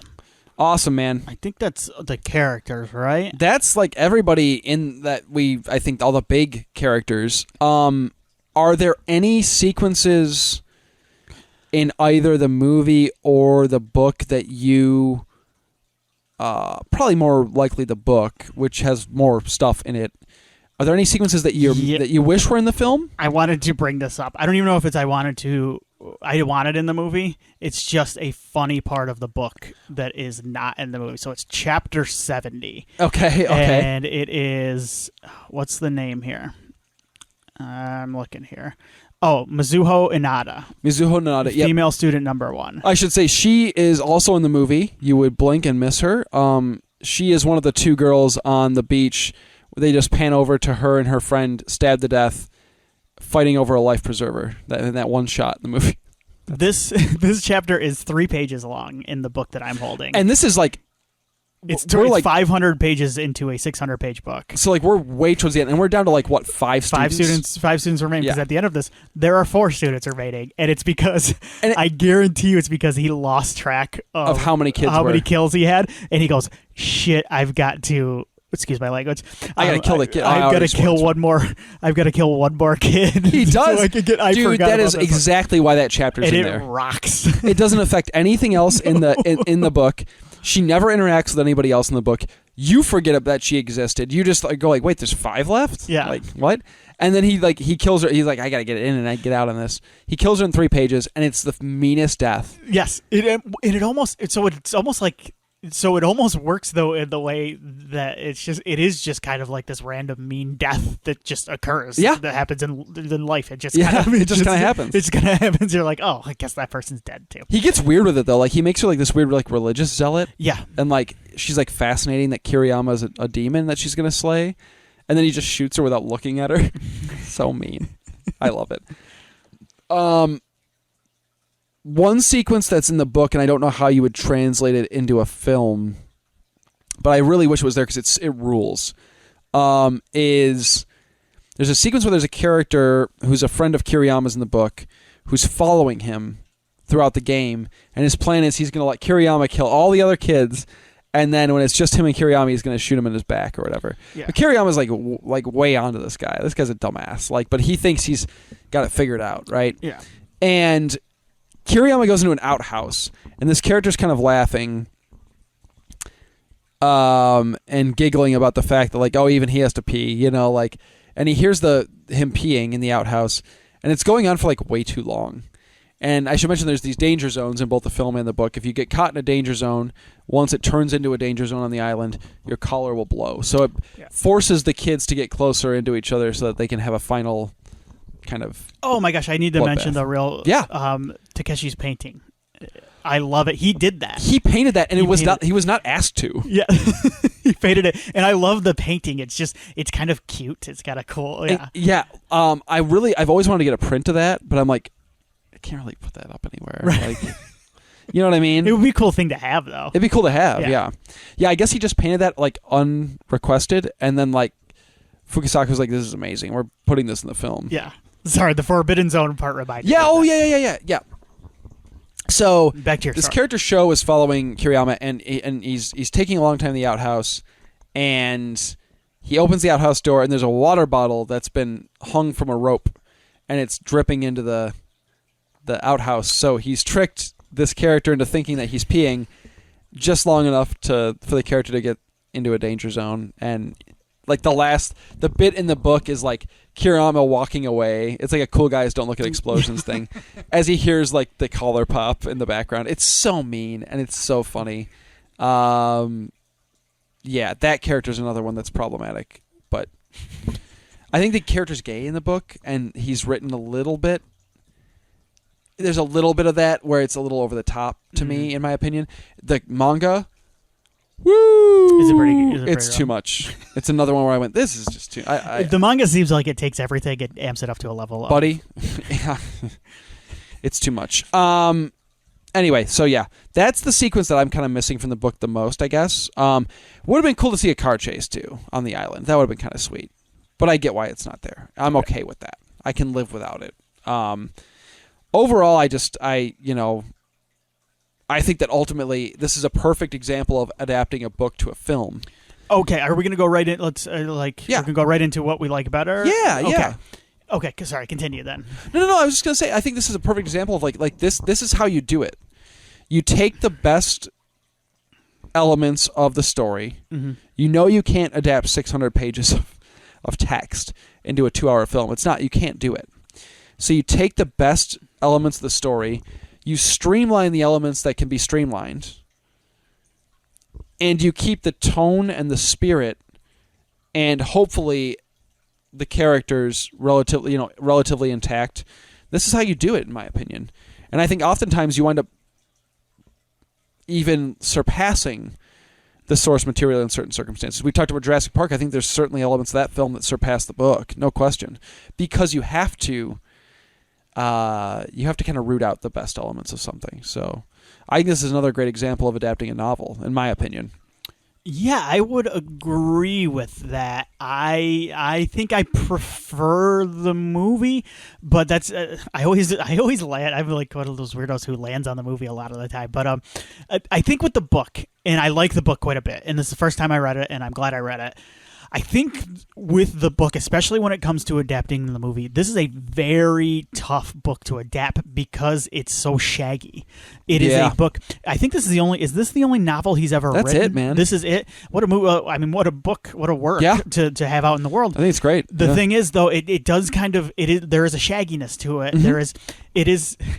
So you have those plot-driven chapters that are mostly built around the main trio, and then you have those weird interstitial chapters that are action-heavy or that are just kind of short stories. And it's interesting. Yeah. I don't know how you do that in a 2-hour movie, which is what this is. Now, I think you could make now in the day of streaming kind of an interesting streaming TV show that focuses on each of the characters, their backstories, maybe even kind of I have not watched Squid Game yet. I was just going to say, Tim, and you're not one to go make it into a TV show. Yeah. This is you've got on record as saying you're Oh, but I think before, like, there even, are like even with this, like, I'm perfectly satisfied with this. Yeah, movie. oh yeah, for Yes, sure. Yeah. But you said before, I think in the past, like, oftentimes you feel like that we're stretching shit out that doesn't need to be stretched out. I think TV is similar to film in that it's a visual medium. Obviously, it's similar to film. I think part of the fun of and part of the point of reading a book is losing yourself in a world and a bunch of characters. Yeah. It's tougher for me to do that in a TV show because, like movies, it's a visual medium, and I am paying attention to the visuals. Sure, like, that's what it is. I'm not in this own world all the time. I'm not transported in like I am like a book in some ways. Yeah. But I would agree with you. I think that this would be, and some people can do that, and that's part of why we've seen this big TV boom. Is people like that get lost in the and TV has become like putting books on screen now. But I'm just saying it's not necessarily for me all the time. I agree. No, I agree with you. I'm the same way. I have a hard time with TV shows these days. I do. I just can't get myself invested enough to stick with stuff. I find ones here and there. Like Squid Game, I really enjoyed. But I wonder, though, with the fact that a Korean show has been embraced the way it has, with dark subject matter, and a lot of similarities, actually, to Battle Royale in terms of what it's doing, I have to wonder if, like, I wouldn't be shocked. I would not be shocked if one of the streaming services decided to like back a new Japanese production of a Battle Royale 10-episode series. I would not be shocked. This feels like a no-brainer to me personally. Like, especially when we've had a huge blockbuster franchise here that was inspired by in the Hunger Games. She never read those books. but I mean, and it is what it is. I don't. No, the Hunger Games is a different story. It's different enough, but she was obviously, I think, inspired by. It had to be. Yeah, I don't buy that she didn't read that or at least see the movie. Yeah. Like she knows of this work.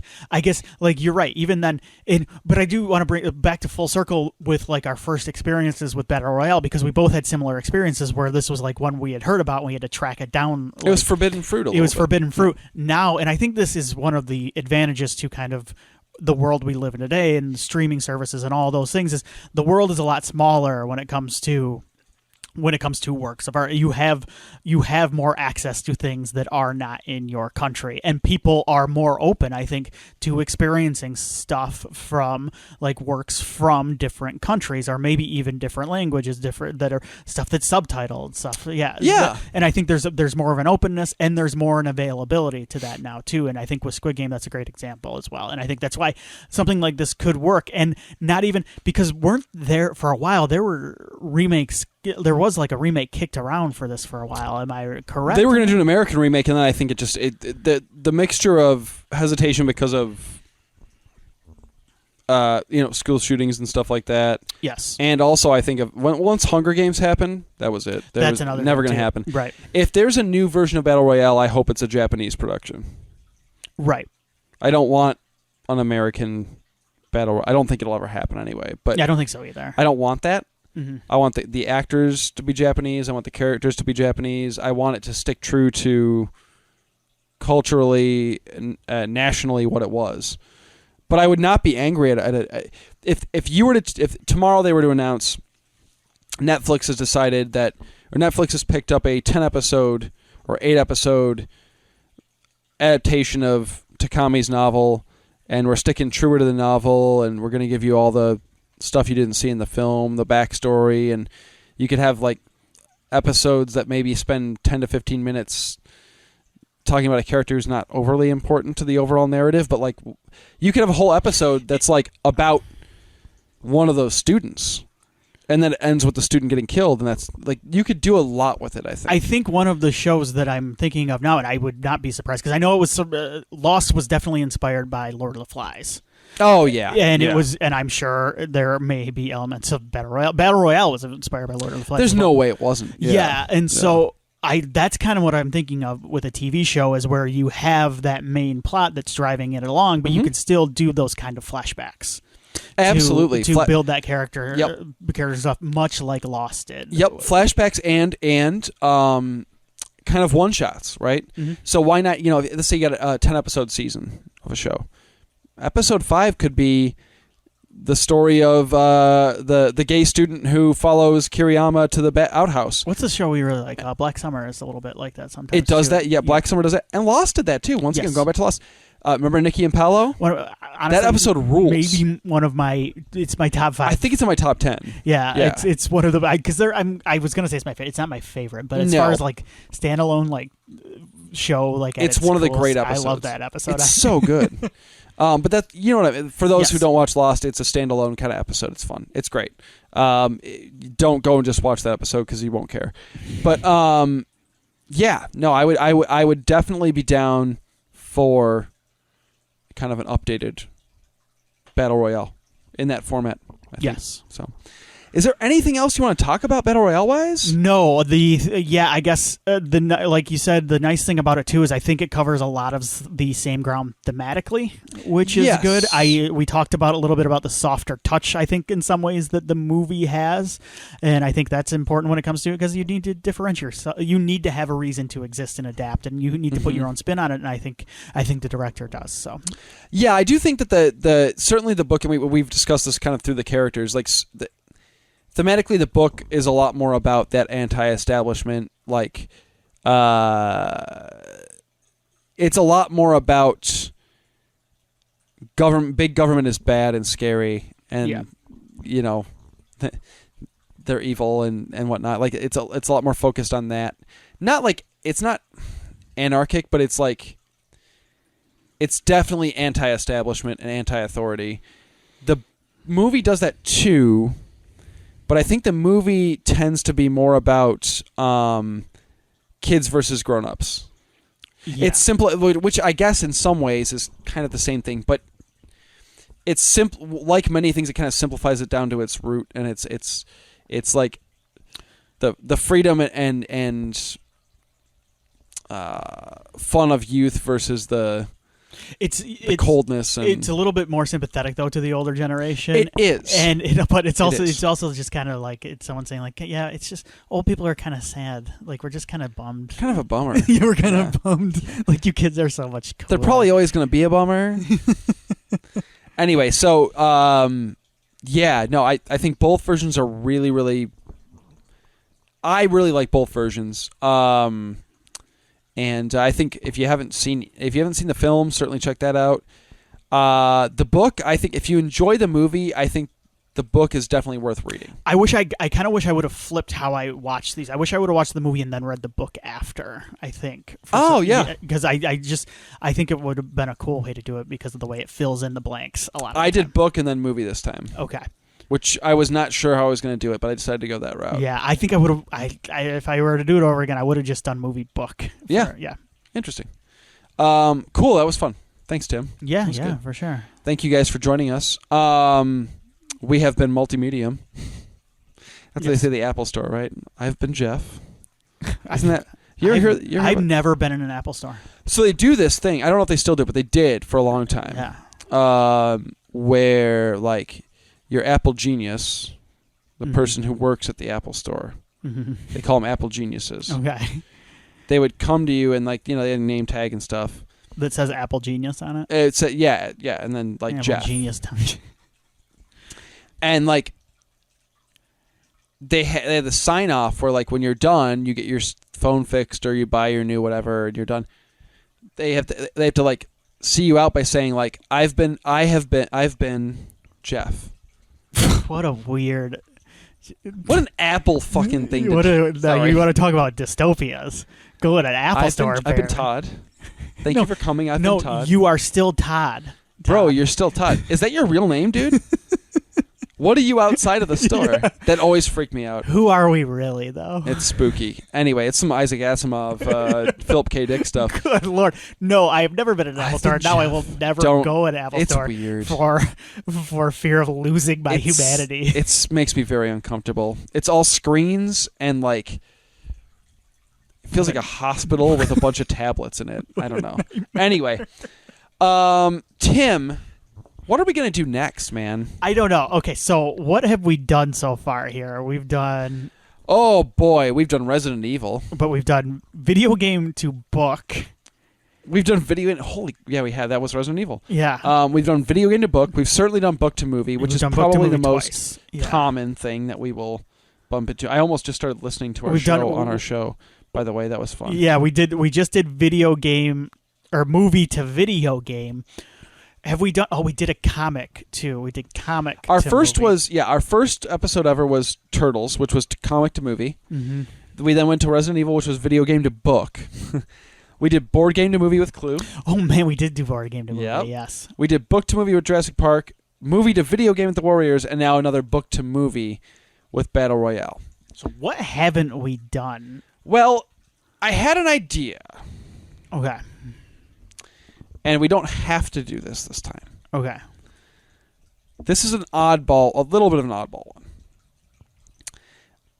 You know I'm an Alien fan. We've talked about this before. Uh-huh. So, there is an unproduced screenplay by William Gibson, great sci-fi writer. Okay. He was asked by 20th Century Fox to write the screenplay for Alien 3 as a follow-up to James Cameron's Aliens, which is one of my all-time favorite movies, and I think it's up there for you, or you're a fan, certainly. Mm-hmm. Aliens, not Alien 3.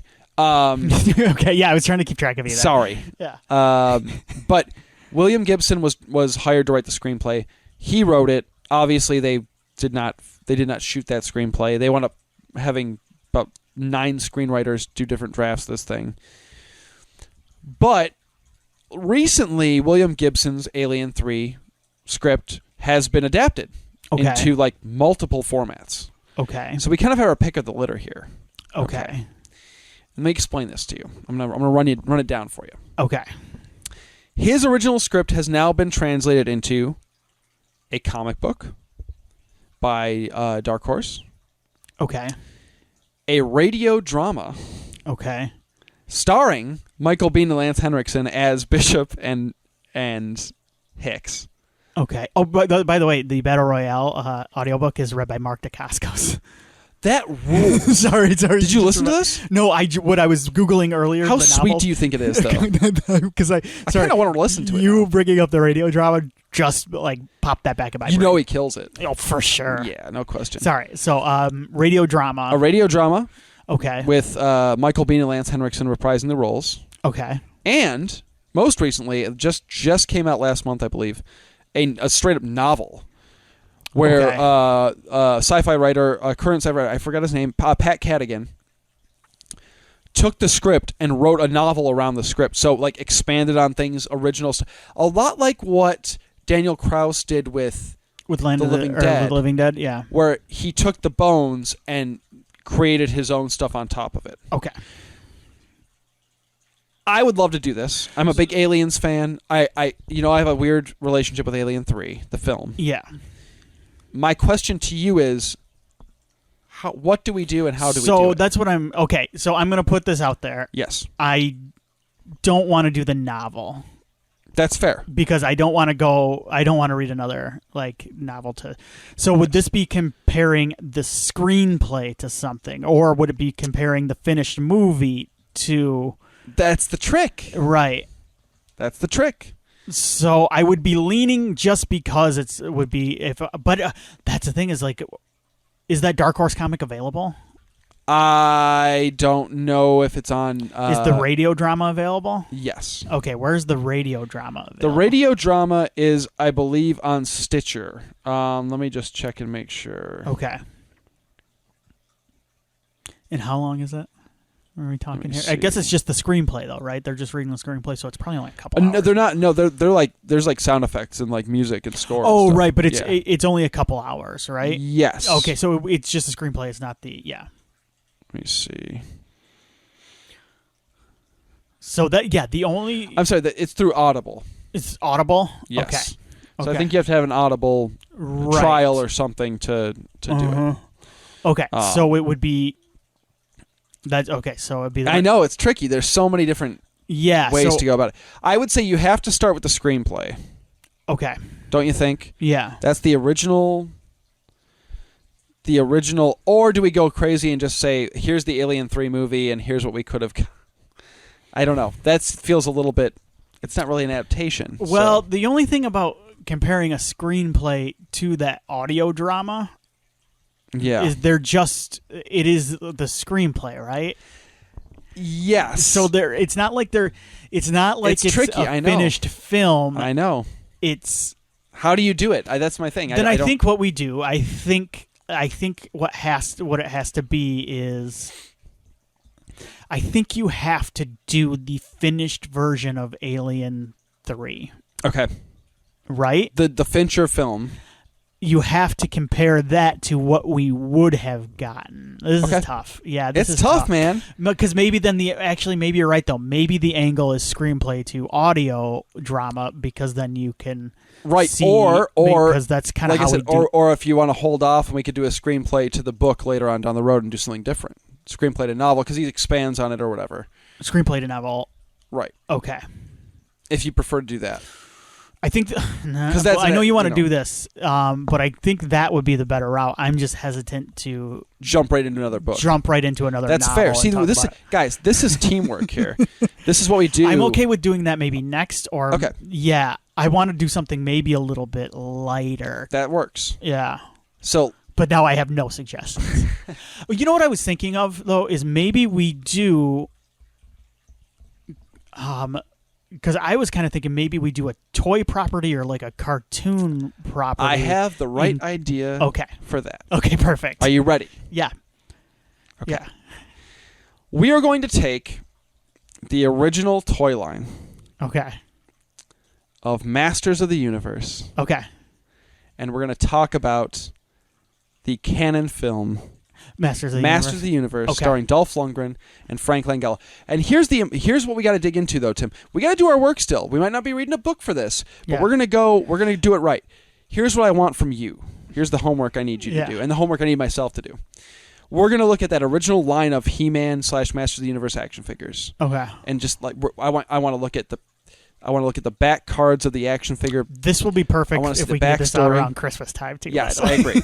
I want to see the backstory that's on the back of the toy box. I want to see the original He-Man toys came with little comic books, I think. If we could find scans of those or something, that'd be kind of cool. I want to get deep into the lore of the original run. This is good, too, because I've been wanting to watch the entire Kevin Smith He-Man that's coming out, too, so I'll probably knock that out. I'm going to go He-Man crazy now. Yeah. Okay. And then I think what we'll do is I would love to, because I want any excuse to watch Masters of the Universe, the film, I think we'll go with the toys up against the film version.